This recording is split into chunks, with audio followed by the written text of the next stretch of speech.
अभी सर्व जीव तो एक जैसे नहीं है। ठीक है, आपने कहा कि लोगों की बुद्धि बहुत मंद है, तो क्या इस वर्तमान में सभी लोग मंद हैं? नहीं, सब जीवों की बुद्धि तो मंद नहीं है। तो कैसे है? हीनाधिक बुद्धि दिख रही है, किसी के कम है किसी के ज्यादा है। तो क्या करना चाहिए? जैसा जीव हो वैसा उपदेश देना चाहिए। ठीक है, तो ये बात हमने कल तक देखी थी। आगे अब देखो क्या कह रहे हैं। अथवा मंद बुद्धि जीव भी सिखाने से, अभ्यास करने से बुद्धिमान होते दिखाई दे रहे हैं। आप लोगों को दिखाई दे रहे हैं? कोई ऐसे जीवों को जानते हैं आप, मंद बुद्धि हैं लेकिन सिखाने आदि से वे बुद्धिमान होते हुए दिखाई दे रहे हों? कौन है, जानते हो?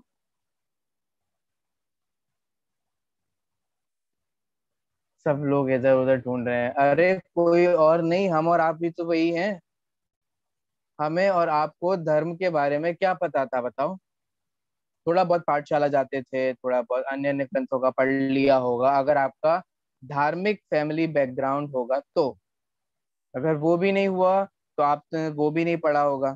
ठीक है, तो एक बात बताइए, धर्म के बारे में आपको कुछ नहीं आता था, लेकिन जब आप स्मारक में आए, विद्यालय में पढ़ते हैं, आपको सिस्टमेटिक रूप से पढ़ाया जाता है, तो आपको धर्म की नॉलेज होती है कि नहीं होती है? धर्म का ज्ञान होता है कि नहीं होता है? कितने ही ऐसे ही अन्य साधर्मी जीव भी होते हैं, स्वाध्यायी लोग भी होते हैं, जिनको धर्म के बारे में विशेष ज्ञान नहीं था, लेकिन वो अपने स्वाध्याय के बल पर गोष्ठियों को अटेंड कर कर, प्रवचनों में जाकर, शिविरों में जाकर के अपने ज्ञान को बहुत प्रखर बना लेते हैं, बहुत उत्कृष्ट बना लेते हैं। तो ये सब क्या है? ये सब यही है जो टोडामल जी कह रहे हैं कि मंद बुद्धि जीव भी, माने हम और आप भी कैसे थे? मंद बुद्धि ही थे धर्म के संबंध में। ठीक है, और वे मंद बुद्धि जीव भी सिखाने से, अभ्यास करने से क्या होते दिखाई दे रहे हैं? बुद्धिमान होते हुए दिखाई दे रहे हैं, और इतने बुद्धिमान हो जाते हैं कि धर्मोपदेश के अधिकारी हो जाते हैं। फिर वे धर्मोपदेश करते हैं, फिर लोगों को भी पढ़ाते हैं। ठीक है, देखिए, इसलिए जो बुद्धिमान है उनको तो यह ग्रंथ कार्यकारी है ही। जो ऑलरेडी स्वाध्यायी हैं, वस्तु स्वरूप को समझते हैं, गहरे तत्व की गहरी बातों को समझते हैं, और उन्होंने अपने जीवन को इस तत्व को अंगीकार करने के लिए, उसको समझने और समझाने के लिए समर्पित किया हुआ है, तो उनके लिए तो यह ग्रंथ कार्यकारी है ही, उनको तो पढ़ना ही चाहिए। ठीक है, और जो मंद बुद्धि हैं, वे विशेष बुद्धि वालों द्वारा सामान्य विशेष रूप गुणस्थान आदि का स्वरूप सीखकर इस शास्त्र के अभ्यास में प्रवर्तन करें। ख्याल में आ रहा है कि नहीं आ रहा है क्या कहा? अगर आप बुद्धिमान हैं तो आपको शास्त्र का अध्ययन करना ही चाहिए। और अगर आप विशेष बुद्धि, माने बहुत ज्ञान नहीं है आपका, तो क्या करना चाहिए? जिनको बहुत ज्ञान हो उनका समागम करके, उनसे सीख करके, जितना स्वयं को समझ में आए, यहाँ लिखा ना सामान्य विशेष रूप गुणस्थान आदि का। सामान्य विशेष माने देखो, एक तो होता है मोटा मोटा स्वरूप, ठीक है, वो समझ में आना चाहिए, और एक होता है बहुत डेप्थ में जाकर के, बहुत गहराई में जाकर के उसके स्वरूप को समझना।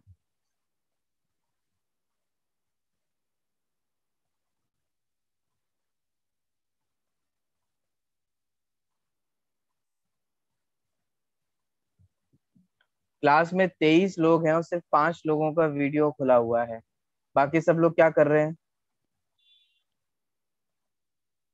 ऐसा कौन सा आप निंदनीय कार्य कर रहे हो जिससे वीडियो ऑन करने में आपको शर्म आ रही है? बताओ भैया, क्लास के वक्त।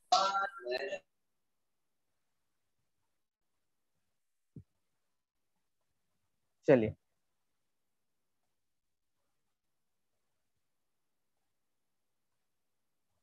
तो यहाँ टोडामल जी कह रहे हैं सामान्य विशेष में, इस बात को आपको बता रहा था कि देखो, किसी भी चीज को, एक तो होता है कि आपको स्थूल जानकारी होना, एक बेसिक जानकारी कहते हैं, और एक होता है इन डेप्थ नॉलेज। तो यहाँ टोडामल जी कह रहे हैं कि आपको अपनी बुद्धि के अनुसार सामान्य और विशेष, इनको समझने का प्रयास करना चाहिए। अगर बहुत बुद्धि है तो बहुत बुद्धि को हम अन्य चीजों में क्यों लगाएं? अगर बहुत बुद्धि है तो अपने बुद्धि को हम तत्व की और गहराइयों को समझने में लगाएं, वस्तु स्वरूप की और नई नई गहराइयों के स्वरूप को समझने में लगाएं। करणान योग किसके लिए है? करणान योग इसीलिए ही तो है कि अगर आप बहुत बुद्धिमान है, बहुत इंटेलिजेंट हैं, तो अपने ज्ञान को उस करणान योग के स्वरूप को समझने में, करणान योग में जो बात कही गई है उसके स्वरूप को समझने में आपको लगाना चाहिए, है ना। उतना बहुत ज्ञान नहीं भी हो तो फिर जितना ज्ञान हो उतना सामान्य स्वरूप समझना चाहिए। देखो, तीन लोक का तो बहुत विस्तार से वर्णन किया जा सकता है, ठीक है, लेकिन अगर आपको उतना विस्तार नहीं भी समझना हो तो भी बेसिक तो पता ही होना चाहिए ना। कम से कम इतना ही नहीं पता कि स्वर्ग कितने होते हैं, ऊपर होता है कि नीचे होता है, हम कहाँ है कहाँ नहीं है, इतना ही नहीं खबर। नंदीश्वर द्वीप कहाँ है, पंचमेरु कहाँ है, अष्टानिका पर्व में नंदीश्वर द्वीप जाते हैं, अब कहाँ जाते हैं, साहब होगा अमेरिका के आसपास नंदीश्वर द्वीप, वहां जाते होंगे। कौन सा द्वीप है, अंडमान निकोबार द्वीप है या कोई वो ऐसा कोई वो अन्य द्वीप है, कौन सा द्वीप है बताओ। पता ही नहीं है कौन सा, तो भैया इतना बेसिक तो हमारे को पता होना चाहिए ना कि नंदीश्वर द्वीप कहाँ है। ऐसी सब चीजों में है। अब आपसे कहा जा रहा है कि भैया मुनिराज तो छठवें सातवें गुणस्थान भर्ती होते हैं। अब आपको लग रहा है, हे तुमने हमारे मुनिराज को छठवें सातवें नंबर पे क्यों रख दिया, उनको पहले नंबर पे रखो। ऐसे कैसे चलेगा भैया, नहीं ऐसे तो नहीं चलेगा। आपको पहले स्वरूप समझना होगा। अरे भाई पहले गुणस्थान पर, हर दुनिया में हर जगह पहला नंबर अच्छा थोड़ी ना होता है। ख्याल में आ रहा है, पॉजिटिव भले ही अपने आप में पॉजिटिव शब्द हो, लेकिन हर चीज में पॉजिटिव आना ये कोई अच्छी बात थोड़ी ना है। कोविड में तो अब बहुत समझ में आ ही गया होगा। बोलो, कोविड की रिपोर्ट आपकी पॉजिटिव आनी चाहिए कि नेगेटिव आनी चाहिए। नहीं नहीं भैया, हम तो पॉजिटिव माइंड सेट वाले हैं, हम तो हमेशा पॉजिटिव सोचते हैं, हमारी रिपोर्ट भी पॉजिटिव आनी चाहिए। अरे भैया ऐसे नहीं है। रिपोर्ट अगर नेगेटिव आए तो ही बढ़िया है। कुछ चीजें पॉजिटिव अच्छी लगती है, कुछ चीजें नेगेटिव अच्छी लगती है। तो अब आपको इतने ही नहीं पता कि छठवां सातवां गुणस्थान क्या होता है, जिसमें मुनिराज होते हैं, पांच श्रावक का कौन सा गुणस्थान होता है, श्रेणी क्या होता है, अरहंत परमेष्टि का कौन सा गुणस्थान है। तो इतना बेसिक सभी को आना ही चाहिए, और फिर बाकी तो गुणस्थान में भी बहुत सारी गहराइयां हैं, फिर अगर बहुत विशेष ज्ञान हो तो उन गहराइयों में भी जाना चाहिए। देखो, अपने ज्ञान को अधिक से अधिक तत्व समझने में लगाओ, स्वाध्याय करने में लगाओ। अपने उपयोग को अधिक से अधिक बाहर भ्रमाओगे तो हमारे ज्ञान का ही दुरुपयोग होने वाला है, ज्ञान का ही बर्बाद होने वाला है, राग द्वेष कषाय ही होने वाले हैं, और जिससे हमारे को पाप का ही बंद होने वाला है, अपना ही अहित होने वाला है। इसलिए अपने उपयोग को अधिक से अधिक जितना हो सके ऐसे अच्छी चीजों का ही अवलंबन देना चाहिए। तो ये प्रश्न का उत्तर समझ में आ गया। सामने वाले ने क्या कहा था कि लोगों की बुद्धि बहुत मंद है, टोडामल जी ने क्या कहा कि भैया सबकी नहीं है। ठीक है, जो बुद्धिमान है उन्हें तो पढ़ना ही चाहिए, और जो बुद्धिमान नहीं है उनको भी पढ़ाने से वे बुद्धिमान हो जाते हैं। तो पुरुषार्थ करो, ये थोड़ी ना जिंदगी भर बैठे, नहीं भैया हमारे को अकल नहीं है। तुमने क्या समझने का प्रयास किया। मैं आप लोगों से बोल रहा हूँ, आप में से भी ऐसे बहुत सारे नमूने निकलेंगे मुझे पता है, जो कहेंगे भैया हमारे को गुलिस्तान समझ में नहीं आएगा, ये समझ में। अरे तुमने समझने का प्रयास किया, अपने विशुद्ध भावों से पुरुषार्थ करने का ये तुम्हारा कार्य है, तुमने ये कार्य किया। जब तुम क्लास में आते हो तब तुम विशुद्ध भावों से बैठते हो, तब तुम्हारे मन में ये भावना होती है कि आज मैं इस गुणस्थान विषय को समझूंगा।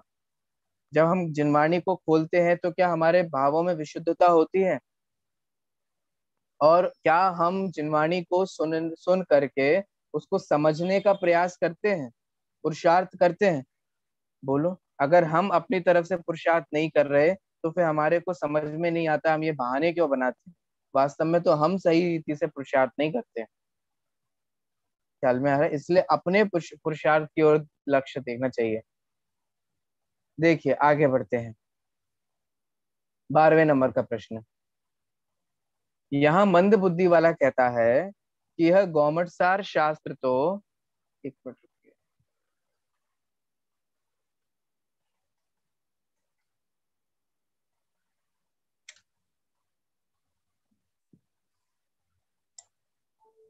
चलिए, यहाँ मंद बुद्धि वाला कहता है कि यह गौमटसार शास्त्र तो गणित समस्या का वर्णन करने वाला अनेक अपूर्व कथन सहित होने से बहुत कठिन है, ऐसा सुनते आए हैं। हम उसमें किस प्रकार प्रवेश कर सकते हैं। तो भैया सबसे पहले तो सुनी सुनाई बातों पे ज्यादा विश्वास नहीं करना चाहिए। ख्याल में आ रहा है, इसीलिए बालबोध पाठमाला में एक बहुत सुंदर पंक्ति है, सत्य को सत्य को सम, सत्य बोलने से पहले सत्य समझना आवश्यक है। ये बालबोध पाठमाला में ये पंक्ति है और बहुत सुंदर। माने हम लोग क्या करते हैं, अक्सर सुनी सुनाई बातों को ही सही मान करके और फिर वही कहने लगते हैं। ख्याल में आ रहा है? जैसे हमने कोई भी किसी भी व्यक्ति के बारे में कुछ सुन लिया हो, किसी भी संस्था के बारे में कुछ सुन लिया हो, है ना, किसी भी घटना के बारे में कुछ सुन लिया हो, तो हम क्या कहते हैं, अरे वहां तो वो व्यक्ति तो खराब है, तो उसने तुम्हारे साथ कोई खराब काम किया? नहीं नहीं, मेरे साथ तो कोई खराब काम नहीं किया। ऐसा सब लोग बोलते हैं खराब। तो इसका मतलब सुनी सुनाई बातों पर विश्वास करके आप उस व्यक्ति को खराब का टैग दे रहे हो, जो कि उचित नहीं है।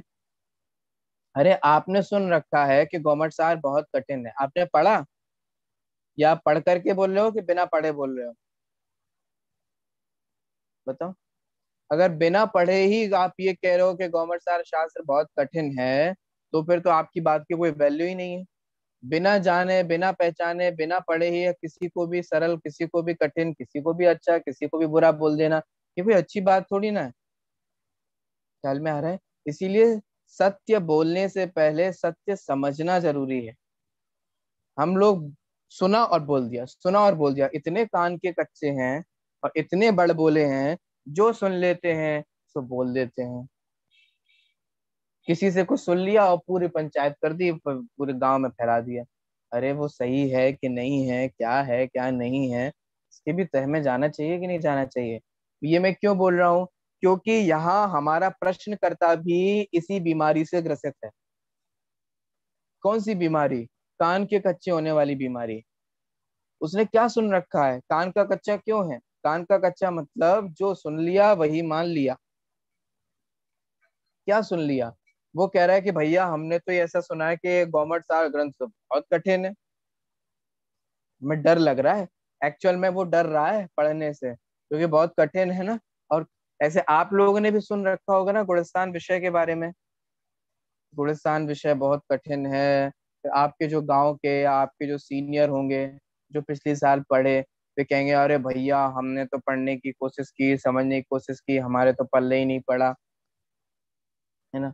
भाई साहब ढंग से पढ़ा ही नहीं पाते, ग्रंथ में सही से लिख ही नहीं पाया, हम सही से पढ़ ही नहीं पाए, और कुछ भी निमित्तों पे आरोप करने की दृष्टि जो रहती है, तो निमित्ताधीन दृष्टि से, कुछ हमारे पास इंटरनेट ही नहीं था, क्लास में बार बार आवाज ब्रेक होती थी, कुछ भी कह सकते हैं।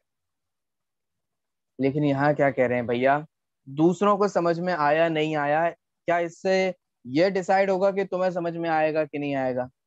बताओ। हो सकता है कि आपके गांव के किसी सीनियर को समझ में नहीं आया हो सकता है कि आपके जानकार कोई सीनियर हो उनको समझ में नहीं आया हो सकता है आपके जानकार किसी स्वाध्यायी व्यक्ति को समझ में नहीं आया। लेकिन क्या इसका यह मतलब है कि आपको भी समझ में नहीं आएगा? नहीं। प्रत्येक द्रव्य न्यारा न्यारा है, प्रत्येक जीव की योग्यता अलग अलग है। तो प्रश्नकर्ता कह रहा है कि भैया हम ऐसा सुनते आए हैं कि यह बहुत कठिन है, हम कैसे प्रवेश प्राप्त कर सकते हैं? प्रवेश? अरे भैया गवर्नमेंट सार ग्रंथ में प्रवेश का मतलब क्या है? गवर्नमेंट सार नाम का एक द्वार बना लो, उस द्वार में प्रवेश कर जाओ, ऐसा? अरे ग्रंथ, गवर्नमेंट सार ग्रंथ में प्रवेश करने का मतलब है गवर्नमेंट सार के ग्रंथ में निरूपित जो अर्थ है उसको समझना, यही उसमें प्रवेश होना है। ठीक है। तो हम उसमें किस प्रकार प्रवेश कर सकते हैं, माने हम उस ग्रंथ को कैसे समझ सकते हैं, क्योंकि हमने तो सुना है यह बहुत कठिन है। प्रश्न समझ में आ गया आप लोगों को? देखिए अब हम उत्तर की ओर बढ़ते हैं। उत्तर, भय ना करो। बोलो, जब आदमी डर रहा हो तो सबसे पहले किस क्या संबोधन की जरूरत होती है?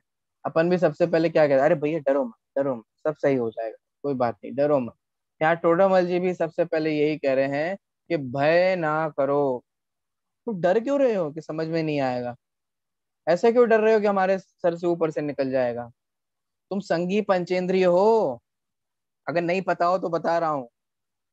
और ये संगी पंचेंद्रिय पना ही काफी है वस्तु स्वरूप को समझने के लिए। एक जो मिनिमम क्वालिटी होनी चाहिए ना, मिनिमम क्या बोले, क्राइटेरिया होना चाहिए, मिनिमम क्वालिफिकेशन होनी चाहिए तत्व को समझने के लिए, वह है संगीय पंचेंद्रियत्व होना। और हम और आप सभी यहाँ पर संगी पंचेंद्रिय हैं। हमें समझ में नहीं आएगा तो कैसे समझ में आएगा? एक भजन मुझे याद आ रहा है जिसमें ये पंक्ति आती है ना, ये समय सार बनाया गया है मेरे लिए। ठीक है। एज मैंने उसमें ये वह व्यक्ति कहते हैं, वह जीव कहता है कि मुझे ऐसा लगता है कि ये समय सार मेरे लिए बनाया गया है, ये गवर्नमेंट सार मेरे लिए बनाया गया है। अरे मेरे लिए बनाया गया है, मुझे मुझे समझाने के लिए बनाया गया है, तो मुझे समझ में नहीं आएगा तो किसे आएगा? मम्मी ने आपके लिए खाना बनाया, ठीक है, और आप कहो कि नहीं नहीं हमसे तो नहीं खबेगा, हमसे तो नहीं खबेगा, हम तो नहीं कर पाएंगे, हमारे तो बस की बात नहीं है। अरे वो आपके लिए ही बनाया गया है, आप खा सकते हैं, आप अपना अपनी शुदा रूपी बाधा को दूर कर सकते हैं, आप अपना पेट भर सकते हैं। जब तक कॉन्फिडेंस लाएंगे तो सब होगा, और डरते रहेंगे तो नहीं होगा। यहाँ उत्तर में टोडरमल जी कह रहे हैं भय ना करो। डरने की कोई बात नहीं है। क्यों? क्योंकि डरने से कोई भी काम सही नहीं होता। क्या आप डरते रहोगे तो क्या ये विषय आपको समझ में आ जाएगा? नहीं आएगा। ठीक है। और डर को त्याग करके अगर विषय को समझने की कोशिश करोगे तो समझ में आ जाएगा। हाँ, तो समझ में आ जाएगा। इसलिए डरो मत। डरना किसी भी प्रॉब्लम का सलूशन नहीं होता। कोई भी हो, कोविड एक बीमारी थी, अगर हम डर रहे हैं तो कोई सॉल्यूशन नहीं है। एग्जाम एक घटना है या एक कार्य है, उस एग्जाम से डर रहे हैं तो डरना कोई सॉल्यूशन नहीं है। किसी भी, आप इंटरव्यू में जा रहे हो, इंटरव्यू से डर रहे हो तो डरना कोई सॉल्यूशन नहीं। बताओ, मैं आपसे बोला दुनिया की ऐसी कौन सी चीज है जिसमें डरना सॉल्यूशन हो?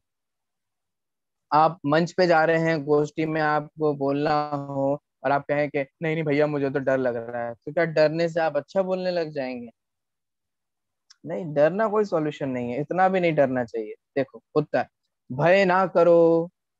इस भाषा टीका में गणित आदि का अर्थ सुगम रूप बनाकर कहा है। तुम डर क्यों रहे हो? तुमने ये सुना है ना कि कठिन है। हम टीका क्यों लिख रहे हैं? हम टीका उस कठिन विषय को सरल बनाने के लिए ही तो लिख रहे हैं। आपने अभी तक क्या सुना है कि गुलिस्तान समझना कठिन है ना, तो मैं काहे के लिए हूँ? आप किसी रोबोट से थोड़ी ना पढ़ रहे हो, आप खुद से थोड़ी ना पढ़ रहे हो। यहाँ मैं हूं ना आपको पढ़ाने के लिए। अगर आपको कोई विषय समझ में नहीं आ पा रहा है, कोई विषय ख्याल में नहीं आ रहा है, तो मैं आपको समझाऊंगा ना, मैं काहे के लिए हूँ? डरने की क्या बात है? थोड़ा जी कह रहे हैं भैया मैं जो टीका लिख रहा हूँ वो उस कठिन विषय को सरल बनाने के लिए ही तो लिख रहा हूँ। टीका कठिन विषय को सरल बनाने के लिए ही तो लिखी जाती है। ये थोड़ी ना कि उसे और कठिन बना दो। तो मतलब ही क्या निकला? कौन समझ पाएगा उसको? अपनी विद्वत अपनी विद्वत्ता दिखाने के लिए, अपना विद्वत ज्ञान बताने के लिए, आप लोग कहते हैं ज्ञान बघाड़ने के लिए, है ना, तो ये सब थोड़ी ना टीका लिखी जाती है। वास्तव में तो सभी जीवों को वह विषय समझ में आए, इस भाव से सरल भाषा में वह टीका लिखी जाती है। तो टोडामल जी ये कह रहे हैं कि वो जो गणित आदि का कठिन स्वरूप है ना, उसको हम सुगम, सुगम क्या होता है? इजी, इजी टू अंडरस्टैंड, जिसको इजीली समझा जा सके, जिसको आसानी से हम अपने ज्ञान का विषय बना सकें, आसानी से हम जिसे समझ सकें, वह कहता है सुगम। तो यहाँ टोडामल जी कह रहे हैं इस भाषा टीका में गणित आदि का अर्थ सुगम रूप बनाकर कहा है, तो डरो मत। अतः प्रवेश पाना कठिन नहीं रहा। ठीक है, लोग पहले प्राकृत से डरते थे, संस्कृत टीकाओं से डरते थे, और गणित आदि से डरते थे। टोडामल जी कह रहे हैं देखो, एक तो हमने तुम्हारी भाषा में लिख रहे हैं, ठीक है, तो भाषा संबंधी डरने की कोई जरूरत नहीं है। दूसरा, गणित आदि का स्वरूप हम सरल बना करके कह रहे हैं, तो हमारे डरने की जरूरत नहीं है। ठीक है। देखिए, इस शास्त्र में कथन कहीं तो सामान्य है, कहीं विशेष है, कहीं सुगम है, कहीं कठिन है। टोटम जी सच्चाई बता रहे हैं। देखो भाई, कहीं तो सामान्य कथन आएगा, और कहीं बहुत गहराई वाला डेप्थ नॉलेज वाला कथन आएगा। कहीं तुम्हें आसानी से समझ में आ जाए ऐसे सुगम कथन आएंगे, कहीं थोड़ा मुश्किल लगे, थोड़ा उपयोग एकाग्र करना पड़े, बार बार पढ़ना पड़े, किसी से समझना पड़े, है ना, ऐसे भी कथन आने वाले हैं। तो तुम्हें क्या करना चाहिए? वहां यदि सर्व अभ्यास बन सके तो अच्छा ही है। बोलो आइडियल क्या है? आइडियल तो यही है कि सारा विषय समझ में आ जाए, सभी का हमारे को ख्याल में आ जाए विषय का। और यदि ना बन सके तो अपनी बुद्धि के अनुसार जितना हो सके उतना ही अभ्यास करो। ये बहुत सुंदर पंक्ति है। क्या कह रहे हैं? अरे भाई तुम अपनी तरफ से एक बार 100% दो तो सही। भैया हमारे को बुद्धि नहीं है, अरे ठीक है नहीं है, तुम्हारे पास जितनी है उतना तो दो। नहीं नहीं हमारे पास बिल्कुल, अरे बिल्कुल भी नहीं है, अभी मोबाइल चला लो तो देखो सारी बुद्धि निकल आएगी 2 मिनट में। कैसे ये करना है, कैसे वो करना है, कैसे व्हाट्सएप चलाना है, कैसे फेसबुक कि बोलो, फेसबुक चलाना आपको बचपन से ही आता था? सिखाया, स्कूल में सिखाया होगा क्लासेस लेकर के? नहीं, फेसबुक चलाना नहीं आता था आपको, इंस्टाग्राम चलाना नहीं आता था, ये नए नए जो ऊट पटांग गेम आते हैं वो चलाने नहीं आते थे। लेकिन कैसे सीख लिया आप लोगों ने? बुद्धि नहीं थे इसलिए सीख लिया है ना, मूर्ख थे इसलिए समझ में आ गए। अरे भाई अगर तुम मूर्ख हो तो सब चीजों में मूर्ख होने चाहिए ना। मोबाइल चलाने के लिए होशियार हैं?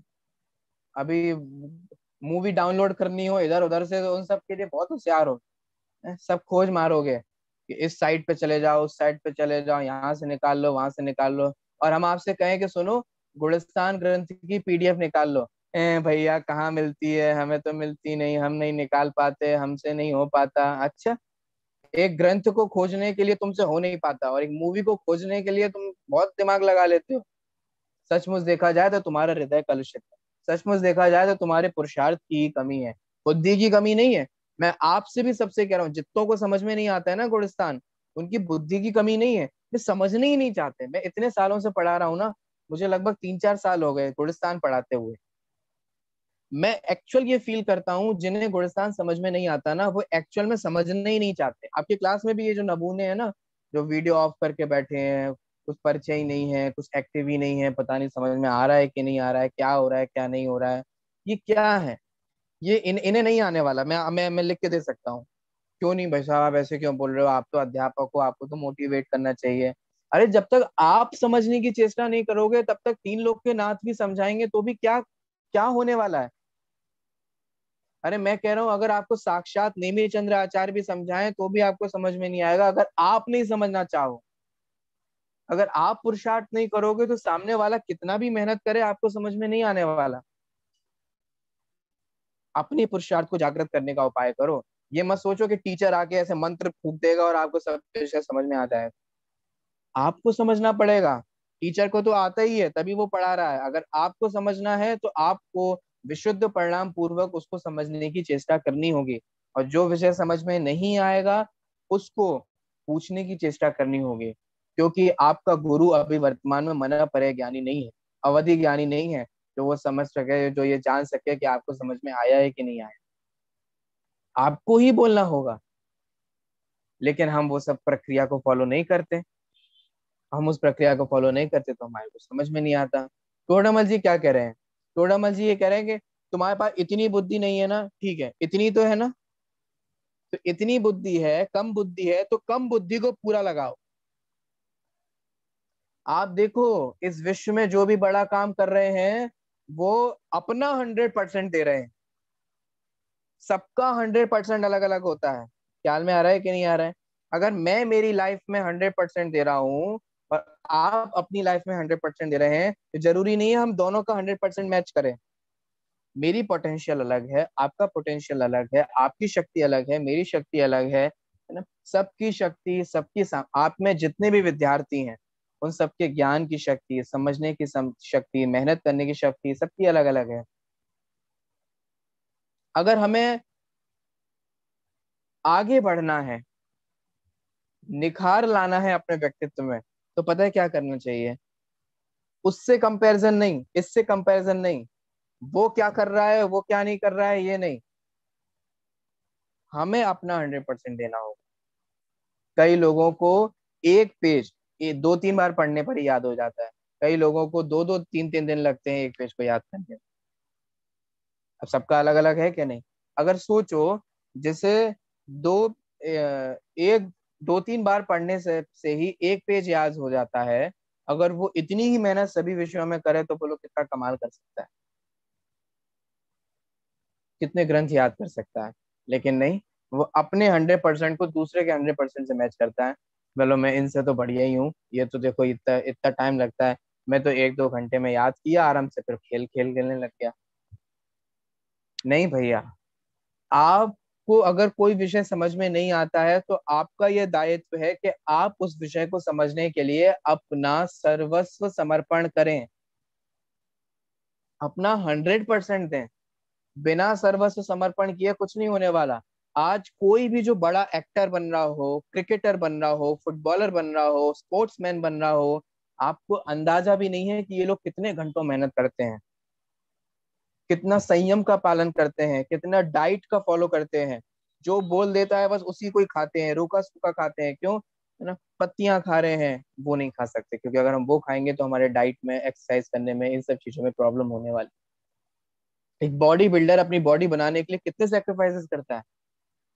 एक स्पोर्ट्समैन, एक एथलीट कुछ भी नहीं खाता, कुछ भी नहीं पीता, कोई कैसे भी नहीं सोता कुछ, लेकिन वो कितने समर्पण भाव से एक अपने कार्य में लगा होता है। मैं आपसे पूछ रहा हूँ, आप पढ़ने के लिए कितना समर्पण भाव देते हैं? आप भी तो विद्यार्थी है ना? क्या आपको नहीं लगता कि आपको भी उतने ही समर्पण भाव से इन विषयों को पढ़ना चाहिए? अगर आप उतने समर्पण भाव से इन विषयों को पढ़ेंगे तो मैं आपको गारंटी देता हूँ कि आपके व्यक्तित्व में बहुत निखार आने वाला है। लेकिन अगर आप सिर्फ सुन रहे हैं, पढ़ रहे हैं, आ जाते हैं अटेंडेंस लगाने के लिए, कौन याद करेगा? 5 साल बाद कौन किसकी अटेंडेंस याद रखेगा? 5 साल बाद तो ये देखा जाएगा कि आपको कितना आता है। ख्याल में आ रहा है? दुनिया में ये फेस किया जाता है कि हमारे को कितना आता है। जब आप प्रवचन में बैठेंगे, प्रवचन करेंगे, तो ये नहीं देखा जाएगा कि आप क्लास में उपस्थित थे कि नहीं थे। आप गुलिस्तान की क्लास में उपस्थित थे, लेकिन गुलिस्तान पढ़ा नहीं पा रहे हो, समझा नहीं पा रहे हो, तो आपके उपस्थित होने का भी कोई मतलब नहीं। बोलो सही कह रहा हूँ कि गलत कह रहा हूं? अगर आप 5 साल स्मारक में पढ़ भी लेते हो, और अगर समय सार पे प्रवचन नहीं कर पा रहे, एक प्रवचन नहीं कर पा रहे, क्लास नहीं ले पा रहे हो, है ना, छेड़ाला नहीं पढ़ाने में आ रही है, क्या मतलब है? हद से क्या मतलब है कि तुमने 5 साल वहां लगाए कि नहीं लगाए? रिजल्ट बताओ क्या है। इसलिए भैया अपना 100% दो, ये टोडा मस्जिद कह रहे हैं, देखो मैं फिर से पढ़ता हूँ। वहां यदि सर्व अभ्यास बन सके तो अच्छा ही है। आइडियल तो यही है, बढ़िया तो सबसे बड़ा यही है कि सबका अभ्यास हो जाए, सबका सब समझ ले हमारे को। लेकिन यदि ना बन सके तो अपनी बुद्धि के अनुसार जितना हो सके उतना ही अभ्यास करो। आगे वाली जो लाइन है उसको तो मैंने बोल्ड लेटर्स में अंडरलाइन कर रखा, हाईलाइट कर रखा है अपने पीडीएफ में, आप लोग भी हाईलाइट कर लीजिए। अपने उपाय में आलस्य नहीं करना, ये अपना ध्येय वाक्य बना लो जीवन का। हाँ, माना कि मैं तुम्हारे जितना होशियार नहीं हूँ, उसके जितना होशियार नहीं हूँ, माना, लेकिन मैं अपने उपाय में आलसी नहीं रहूंगा। मैं अपना उपाय 100% दूंगा समझने का। माना कि मैं किसी भी उनके जैसा अच्छा नहीं बोल सकता, इनके जैसा नहीं अच्छा बोल सकता, इतने इनके जैसा धारा प्रवाह नहीं बोल पाता, लेकिन मैं जब बोलूंगा तो अपना 100% मेहनत करके बोलूंगा। कुछ ख्याल में आ रहा है, समझ में आ रहा है? माना कि हम किसी के जैसे नंबर स्कोर नहीं कर पा रहे, लेकिन जब हम एग्जाम देंगे तो एग्जाम देने में अपना 100% देंगे। बात इतनी सी है, अपना 100% दीजिए। इसी को ही टोडरमल जी कह रहे हैं, अपने उपाय में आलस्य नहीं करना। ख्याल में आ रहा है कि नहीं आ रहा है? और हम लोगों की सबसे पहले स्टेप में जो कमी रहती है वो यही है कि हम अपने ही उपाय में आलस्य हो जाते हैं। हमारे को पढ़ने के नाम पर अच्छे से अच्छा टीचर चाहिए, अच्छे से अच्छा फोन चाहिए, अच्छे से अच्छा किताब चाहिए, अच्छे से अच्छी सुविधाएं चाहिए, लेकिन स्वयं अच्छे नहीं बनेंगे, स्वयं अच्छे से अच्छे मेहनत नहीं करेंगे, स्वयं अच्छे से अच्छा पुरुषार्थ नहीं करेंगे। वो हम समझते हैं कि हम कुछ भी करें, लेकिन पढ़ाने वाला बढ़िया होना चाहिए। और पढ़ने वाला कैसा भी हो तो चले। अरे वाह, ऐसे कैसे होगा भैया? हम भी तो चाहेंगे कि हमारा पढ़ने वाला भी अच्छे से अच्छा हो।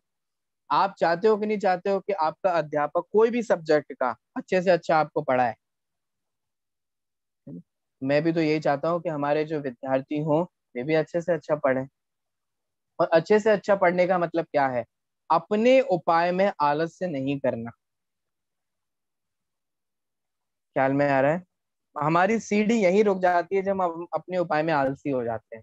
आप अपना काम कर रहे हो, आपको जो होमवर्क दिया जा रहा है वो कर रहे हो, आपसे जो कहा जाता है कि चर्चा किया करो वो आप कर रहे हो, आपसे कहा जाता है कि कल जो पढ़ाया गया उसको पढ़ना, वो आप कर रहे हो? बोलो। आपसे कहा गया कि अगर कुछ समझ में नहीं आए तो पूछो, तो आप पूछ रहे हो? और फिर आप ब्लेम कर देते हो, हमारे को समझ में नहीं आ रहा, गुलिस्तान बहुत कठिन है। क्या करें, कठिन है? कोई कठिन नहीं है, आपने उसको समझने का प्रयास नहीं किया, बस यही कठिन है। ठीक है, इतना कठिन नहीं है जो हमारे को समझ में ही ना आए। और देखो आगे बढ़ते हैं। तो ये तो था पहला पॉइंट। काय का पहला पॉइंट? किस बात का पहला पॉइंट है ये? अरे प्रश्नकर्ता में अपने प्रश्न में जो पॉइंट्स कहे थे ना, उसमें से जो पहला पॉइंट था हीन बुद्धि वाला, उसका समाधान यहाँ दिया। दूसरा पॉइंट क्या था, बताओ आप में से कौन बताएगा?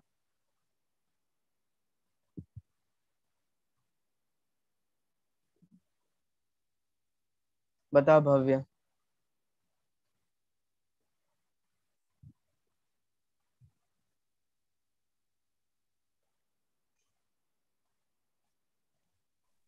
भाई साहब ने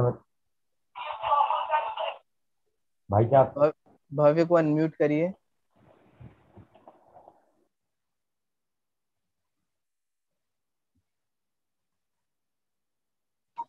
भाई साहब, दूसरा उपाय शायद ये था कि सबका अभ्यास ना हो सके तो अपना उपाय में आलसी मत बनना। हम्म। आप समझे ही नहीं। प्रश्न में दो पॉइंट्स बताए थे ना मैंने, जो प्रश्नकर्ता ने दो बिंदु उठाए हैं। कौन? वो दो बिंदु कौन से थे, दूसरा कौन सा है? भाई साहब, एक बार हल्का सा हिंट देना मेरे को थोड़ा। ये हिंट ही याद तो तो। दे रहा हूं। प्रश्नकर्ता ने दो बिंदु उठाए थे। प्रश्नकर्ता, शंकाकार, जो प्रश्न कर रहा है, क्वेश्चन कर रहा है, उसने दो पॉइंट्स मैंने आपको लिखवाए थे ना, कि लिखो सब लोग, एक पहला पॉइंट उधर डालो, दूसरा पॉइंट उधर डालो। बोला भी आप, मैं बोलता भी हूँ तो भी पता नहीं क्या सुनते ही नहीं हो आप लोग। अगर नेटवर्क इशू आता है या सुन नहीं पाते हो तो आप बता दीजिए, मैं दोबारा रिपीट कर दिया करूंगा।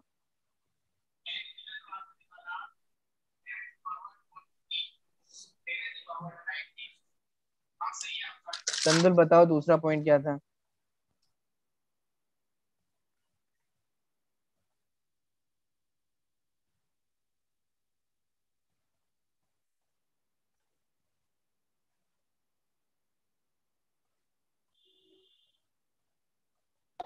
चंदन अनम्यूट हो जाओ।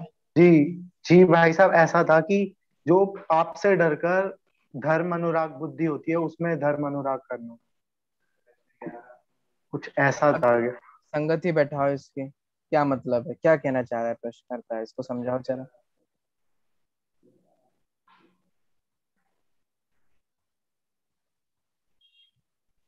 देखो। ऐसा था जैसे तीर्थंकर ने जो धर्म का उपदेश दिया है, उससे उसे समझकर पाप से डरकर धर्म अनुराग करना।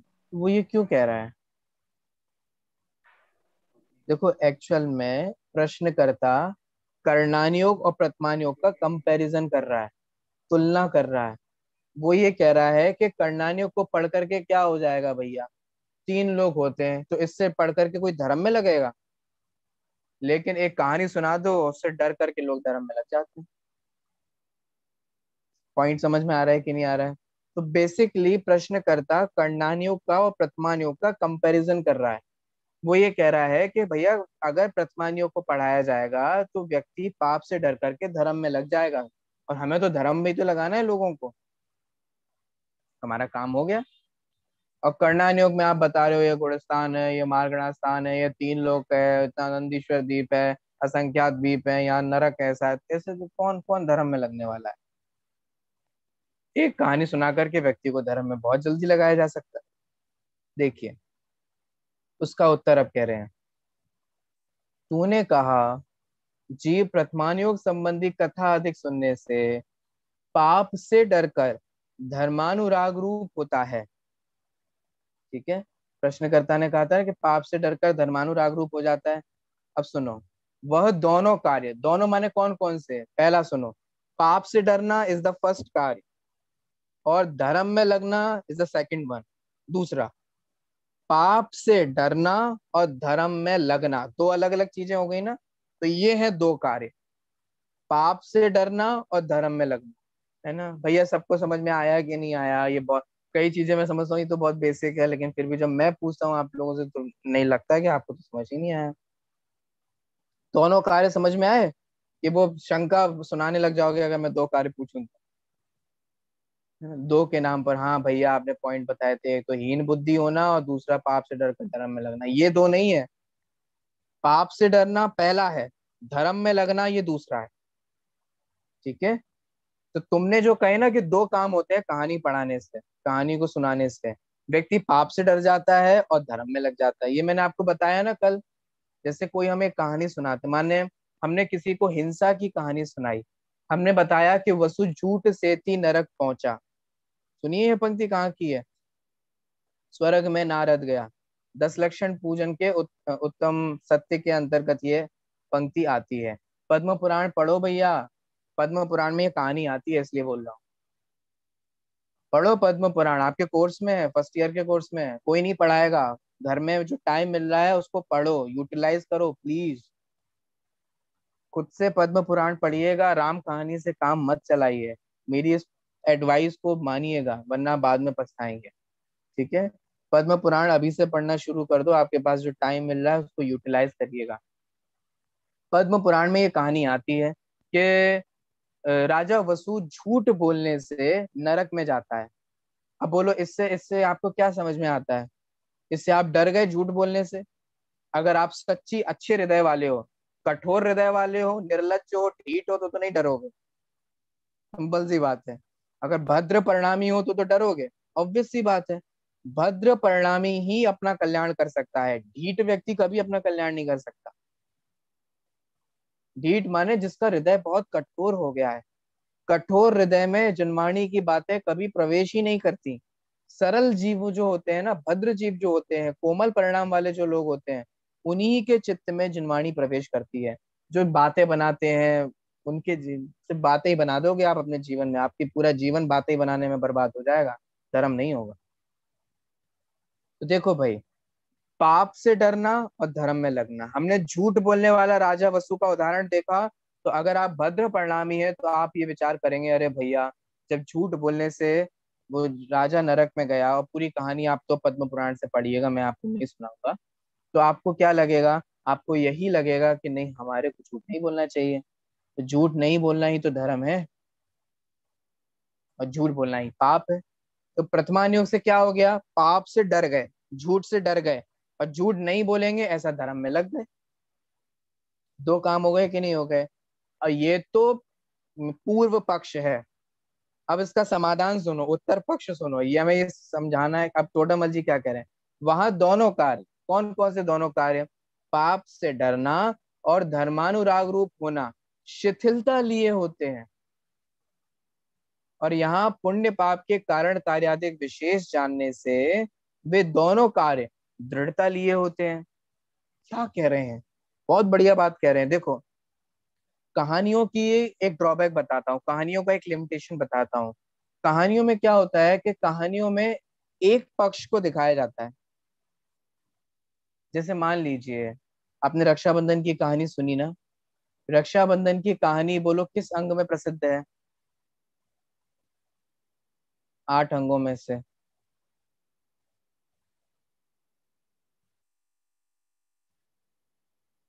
रत्नगण श्रावकाचार्य का छंद पढ़ लिया? तावद अंजन चोरांगो तथोनंत मति स्मृता। नहीं पढ़ा अभी आप लोगों ने? चलिए कोई बात नहीं, बाद में पढ़ेंगे। जो नहीं पढ़ा उसके लिए तो क्षमा है, कोई बात। जो आपने पढ़ा ही नहीं वो मैं एक्सपेक्ट भी नहीं करता कि आप मुझे बताएं, लेकिन जो पढ़ा है वो तो बताना चाहिए। ठीक है। तो वात्सल्य अंग के अंतर्गत वात्सल्य। हाँ, वात्सल्य अंग के अंतर्गत विष्णु कुमार मुनराज की कहानी पसंद है। ठीक है। अब सुनो, अब उसका ड्रॉबैक सुनो। यद्यपि कहानी में उनका वात्सल्य अंग दिखाया गया है, लेकिन क्या सभी मुनिराजों को वही करना चाहिए जो उनने किया? क्या किया? मुनि पद छोड़ करके गृहस्थ पद अंगीकार करके उपसर्ग दूर करना। बोलो, इज इट आइडियल? क्या ये सभी मुनिराजों के लिए एक आदर्श है, अनुकरणीय है, फॉलो करने लायक है? नहीं है ना। तो कहानियों में क्या होता है? कहानियों में यद्यपि इंटेंशन तो अच्छा होता है, लेकिन कुछ ड्रॉबैक्स होते हैं। आदमी अगर कुछ अच्छाई सीखता है तो कदाचित वो कुछ शिथिलता भी ले ले, कोई बात नहीं, भरत चक्रवर्ती ने भी तो 96,000 शादियां की, तो हम भी 96 गर्लफ्रेंड पटा लें तो क्या हो गया? ऐसी कोई शिथिलता धारण कर ले तो क्या होगा बताओ? भरत चक्रवर्ती भी तो 6 खंड के अधिपति थे, हम भी कर लें तो क्या होगा? अरे नरक जाओगे, नरक। होगा क्या? भरत चक्रवर्ती ने जैनेश्वरी दीक्षा अंगीकार की थी, तुम करो, कब कर रहे हो बताओ? कोई प्लान है, कोई मूड है? सिर्फ भरत चक्रवर्ती की 96,000 रानियां ही दिखती हैं। उनका त्याग, उनका वैराग्य, उनका संयम, उनकी सामायिक, उनकी विशुद्धि, उनका घर में रहते हुए भी वैरागीपन, वो नहीं दिखता आपको? और उनका अंतर मुहूर्त में मुक्ति की प्राप्ति करना, बोलो ये कितने अंदर तीव्र पुरुषार्थ था उनका, ये नहीं दिखाई देता? 96,000 रानियां दिखाई देती हैं, लेकिन 96,000 रानियों के राग को त्याग करके वे जैनेश्वरी दीक्षा अंगीकार करते हैं, निर्ग्रंथ दिगंबर बनते हैं, ये नहीं दिखाई देता आपको? अब होता क्या है, हम प्रतिमानियों की कहानियों को पढ़ करके यद्यपि डर जाते हैं, लेकिन फिर भी थोड़ी बहुत शीतलता ग्रहण कर लेते हैं। लेकिन कर्णान योग में क्या है? कर्णान योग में तो कारण कार्य समझाया जाता है कि भैया अगर आप ये कार्य करो, ये काम करोगे तो इसमें ऐसे भाव होंगे और ऐसे भावों से ऐसे पाप का बंद होगा, ऐसे पाप के बंद होने पर ऐसा उदय में आएगा। तो समझ में आ रहा है? बंद है कारण और उदय है कार्य। अगर जीव खोटे परिणाम करेगा तो कोई, चाहे वो तीर्थंकर हो, चाहे वो चक्रवर्ती हो, और चाहे पंचम काल का सामान्य मनुष्य हो, अगर वो ऐसे परिणाम करता है तो सबको वैसा ही बंद होगा कि नहीं होगा बताओ? ये कर्णायोग स्ट्रिक्ट रूल बता देता है कि चाहे आप कोई भी बने रहे हैं, आपको कोई स्पेशल ट्रीटमेंट नहीं मिलने वाला। तो इससे क्या आती है? इससे दृढ़ता आ जाती है कि भैया अगर तीर्थंकरों पे भी कर्म के उदय आए, चक्रवर्तियों पे भी कर्म के उदय आए, तो फिर हमारे को भी कर्म के उदय आएंगे। तो इससे क्या होती है? इससे दृढ़ता हो जाती है कि चाहे हम कोई भी बने रहें तो भी हमारे को कोई डिस्काउंट नहीं मिलेगा उदय में। अगर हम कर्म बंद कर रहे हैं तो भोगने के लिए भी हमारे को तैयार रहना पड़ेगा।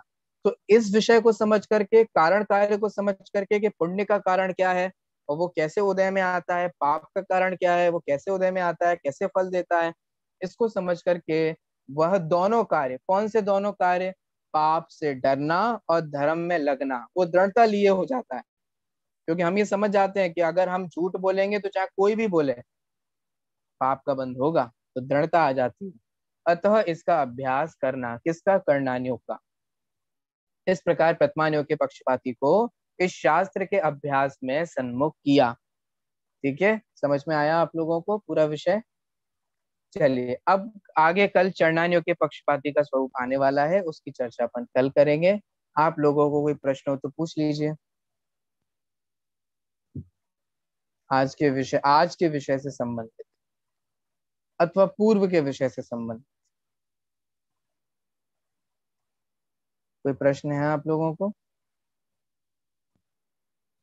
आज ग्रुप में मैंने एक प्रश्न देखा, उसमें मेरे ख्याल से शायद अविरल ने वो प्रश्न किया था कि गुणस्थान और मार्गण स्थान में क्या अंतर होता है। बेटा अभी आपने गुणस्थान ही नहीं समझा, मार्गण स्थान ही नहीं समझा, तो पहले दोनों को समझ तो लो, फिर हम अंतर को समझेंगे। ठीक है, तो अभी धीरे धीरे स्टेप बाय स्टेप हम चलेंगे। जो आगे विषय आने वाला है उसको मैं अभी नहीं समझाऊंगा, तो अभी पहले गुणस्थान तो समझ लो, तब अंतर समझना। ठीक है, चलिए तो हम धीरे धीरे उस भाई विषय को। मतलब ऐसा हुआ था कि आपने कल बच्चे ने परिभाषा पूछी थी मोहित ने, तो मुझे ऐसा प्रश्न। कोई बात नहीं, अभी हम आगे पढ़ेंगे, आपको खुद से ही अंतर समझ में आ जाए। जो खुद से आंसर आता है ना, उसमें ज्यादा मजा आता है। और कोई प्रश्न?